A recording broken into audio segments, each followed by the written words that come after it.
Welcome back to the Tennessee Frugal Craftsman. It is a Saturday, July the 8th.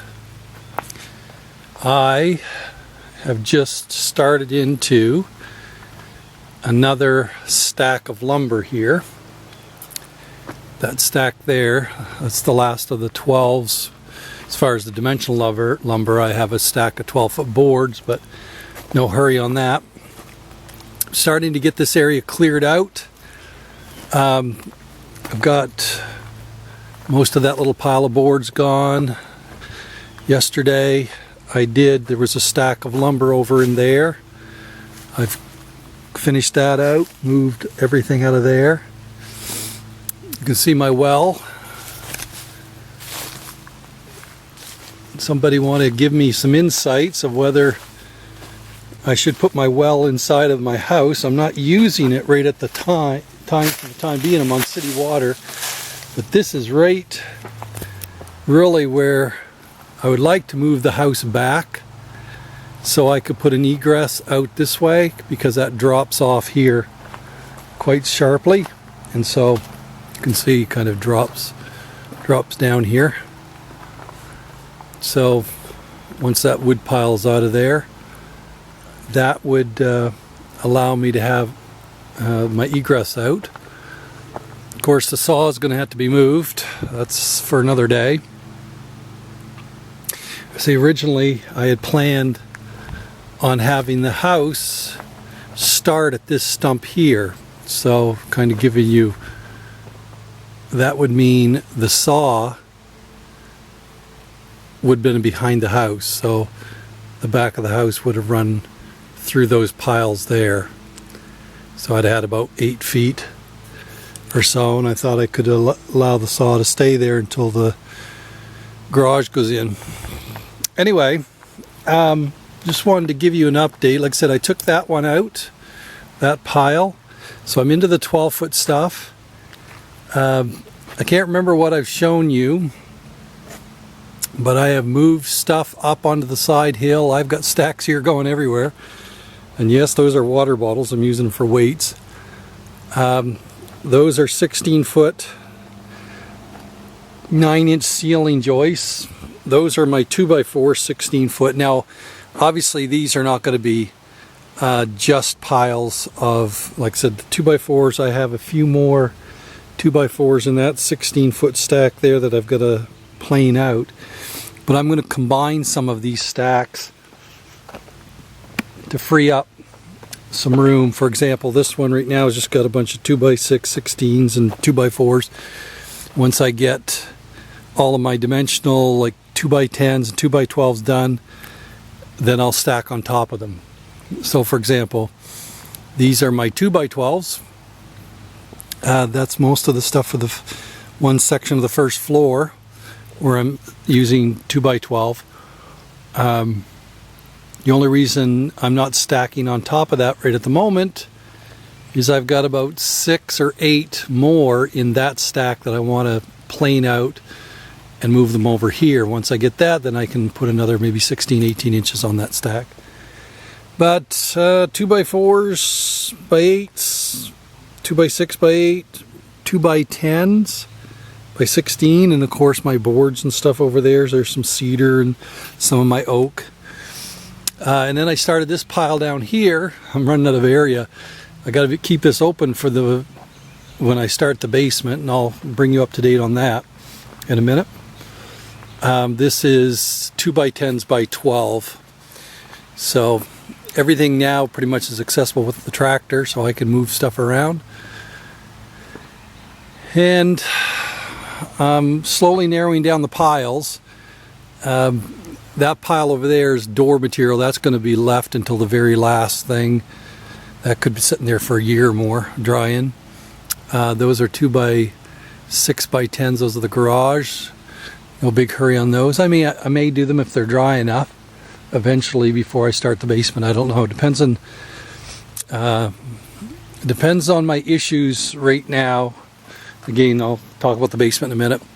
But there was a stack of 16-foot material over there. That's gone now. All that's left is I got the pallets covered in case I need to stack something over there. But I am down now to about 4 stacks. The 12 that I started, those are my rafters, and then I've got some way over there. That's my last of my studding, and then I've got the first floor studding there. This is just boards, offcuts, and stuff. But the issue with the basement is, you know, one thing. If one thing doesn't fall into place, then it's going to hold something else up. And the thing that's holding me up right now is I had the property surveyed several months ago, and we had to have the new perk holes put on the perk holes put on that new plan, new surveyed lot, because this originally was 4 lots. So we first surveyed it into 1 lot, and there was just a lot of hold up. Let's just put it that way. A lot of hold up getting that done. It just got filed this week. So that means it usually takes a couple weeks before that's going to be in the system, which means the next step is the septic permit, which will allow me to pull the building permit, which will allow me to pull the electrical permit. All of those things are connected, because using my little generator here is getting old hat really quick, especially with the price of gas. So there's a lot of things like that are kind of holding me up. Right now it's not too bad because the planing of my lumber is taking a lot longer than what I originally planned, and that's mainly because I'm having to move so much stuff around.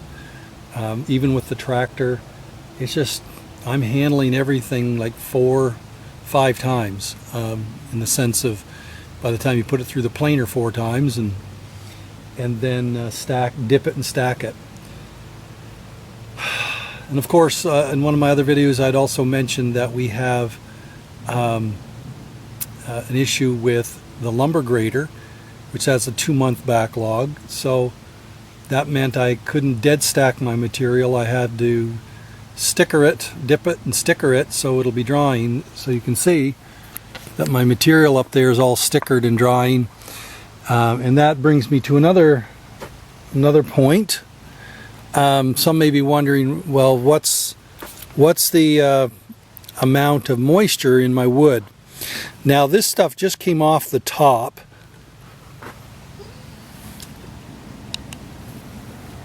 You know, that's not a good, sorry, that's not a good reading.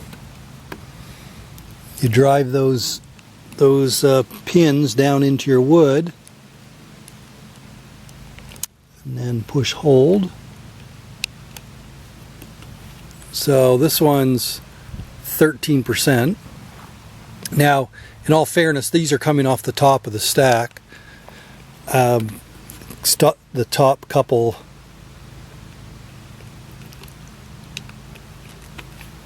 this one's 17.4%.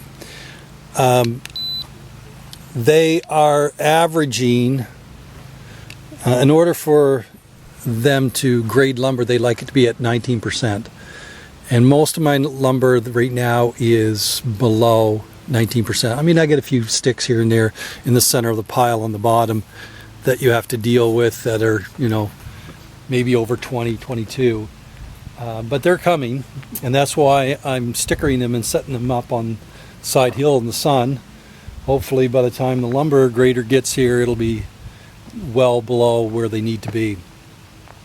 So one of the other things, sorry, this is more of an information video. One of the other things I've been doing, which has been taking some time, is taking my boards, my shorter boards, and I can't plane my shorter boards because I'm using them to make shelving, to make bookcases, closet shelving, things like that, and interior doors, the panels in the doors. And so I'll show you what I'm doing here. Sorry for the mess in my shed. So I am running the rough boards through the planer. So these are different sizes. And what I do is I pick out enough put a combination of these together, be it 6 and a 4 or 2 or whatever, enough to make about a 12.5-inch wide panel. Then I'm gluing them up. So I do, 2 or 3 a day, or 2 or 4 a day. Even if I do a couple a day, I'm out here every day, it doesn't take long, they're going to start adding up. So here's a case where I just did these a couple hours ago, and glued them up. Then, once they dry for 24 hours roughly, I put them through the planer, and I shape them. Like I said, I can't remember whether I'd shown you this, but you can see them there. So I've got over 20 right now. Those are roughly 4 feet long, 12.5 inches wide.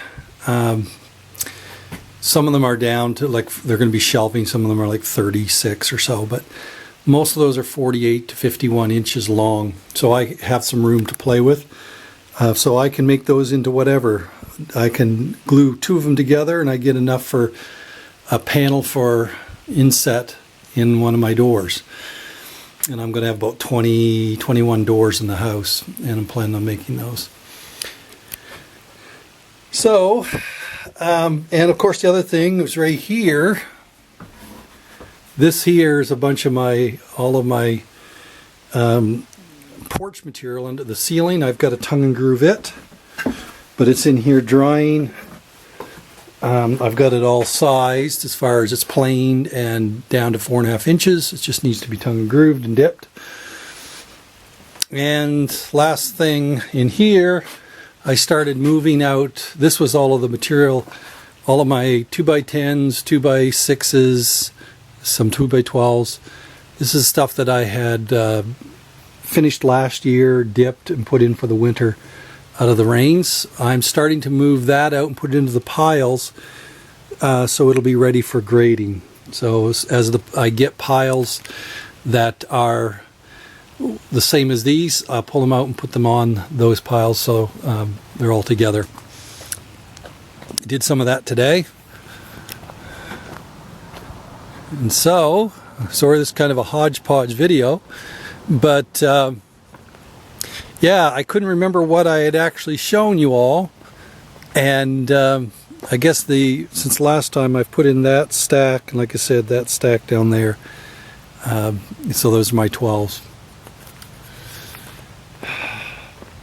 It's a process, as I've said before, not for the faint of heart, but there's some of you who have been following me, you've been wanting to do the same type of thing, and kind of asking questions in the comments about time and how much is involved in it.